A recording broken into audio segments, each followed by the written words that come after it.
পেঁয়াজ কাটলে দেখবে আমাদের চোখ দিয়ে টপ টপ টপ করে জল বেরোয়, মানে প্রচুর ঝাঁজ লেগে আমাদের চোখ দিয়ে জল বেরোয়। আচ্ছা, কেন চোখ দিয়ে জল বেরোয় পেঁয়াজ কাটলে? কখনো কি ভেবে দেখেছো কেন হয়? পেঁয়াজ রসুন এগুলো কাটলে পারে। কিংবা দেখবে সাবান যখন দিই, সাবান দেওয়ার সময় অনেক সময় সাবানের ফেনা যদি আমাদের চোখের মধ্যে যায়, তখন দেখবে আমাদের চোখটা খুব জ্বলে, তখন আমরা জল দিই। কেন হয় কিছু কারণ জানো? যদি না জানো তাহলে আজকে তোমাদেরকে বলি। ফিজিক্স বলতে পারো, এখানে আবার কেমিস্ট্রি বলতে পারো, দুটোই এখানে এফেক্ট করে, মানে ফিজিক্স বলছে বায়োলজি কেমিস্ট্রি দুটো এফেক্ট করে।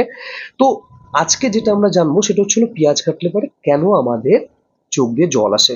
ওকে, তো এই চোখ দিয়ে জল আসাটা কি ভালো না খারাপ, সেটা আজকে আমরা বলবো।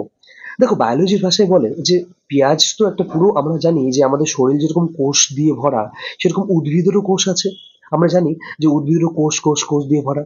তো এবার উদ্ভিদের যে আমরা পেঁয়াজটা আছে, পেঁয়াজ একটা ফল, তো ওই ফলের মধ্যে কি থাকে, অনবরত কোষ থাকে, ঠিক আছে। সেই কোষ যখন আমরা এই পেঁয়াজটাকে আমরা যখন ঝুড়ি ঝুড়ি ঝুড়ি কাটি, তখন আমরা কাটার সময় কি হয়, তার কোষগুলো ভেঙে যায়।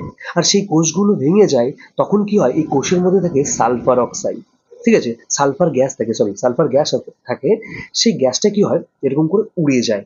ওকে, সেই গ্যাসটা কি হয়, উড়ে যায়, উড়ে গিয়ে এসে আমাদের চোখের মধ্যে পড়ে। ওকে, যখন এই চোখের মধ্যে পড়ে তখন চোখটা কি হয়, আমাদের চোখটা জ্বালা করে। এবার চোখ যখন জ্বালা করে তখন চোখ নিজেকে, আমাদের শরীর দেখবে সবকিছু থেকে নিজেকে রক্ষা করার চেষ্টা করে। তো আমাদের যখন চোখের মধ্যে সেই সালফারটা পড়লো, তখন চোখটা জ্বালা করছে, তখন কি করছে, চোখ চোখ নিজেকে বাঁচানোর জন্য তখন জল বের করছে, যাতে ওই জলের সাথে ওই সালফারটা চোখের জলের সাথে বেরিয়ে আসে। তাতে কি হয়, চোখ নিজেকে রক্ষা করছে এখানে।